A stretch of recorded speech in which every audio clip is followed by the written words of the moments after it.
Olivia Rodrigo is clearing up some perceived bad blood between herself and Taylor Swift, but only kinda putting out a fire here, not nearly as much as one would hope. The young singer did a wide-ranging interview with The Guardian, where she addressed a lot of stuff. But perhaps most importantly, the would-be beef some have speculated exists with TS. In a somewhat wishy-washy answer, she appears to say, that's not the case. When asked if her single, Vampire, was aimed at Taylor, she says, I never want to say who any of my songs are about. I've never done that before in my career and probably won't. I think it's better to not pigeonhole a song to being about this one thing. Olivia adds, I was very surprised when people thought that. So, sorta a denial. The reason some jump to that conclusion is cause the track's lyrics go after somebody Olivia labels as a bloodsucker,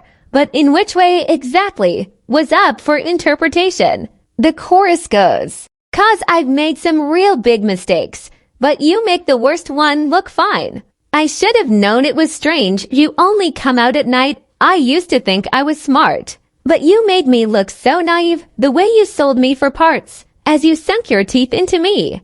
/bloodsucker, fam of asterisker bleeding me dry like a goddamn vampire. Many took these lines to be referencing the plagiarism scandal Olivia found herself in after her first album, Sour, got released. As you know, she ended up having to pay both Taylor and Paramore royalties after they flagged similarities in a couple of her songs to her team. As it turns out, the amount she had to shell out for those two songs amounted to 50%, according to The Guardian.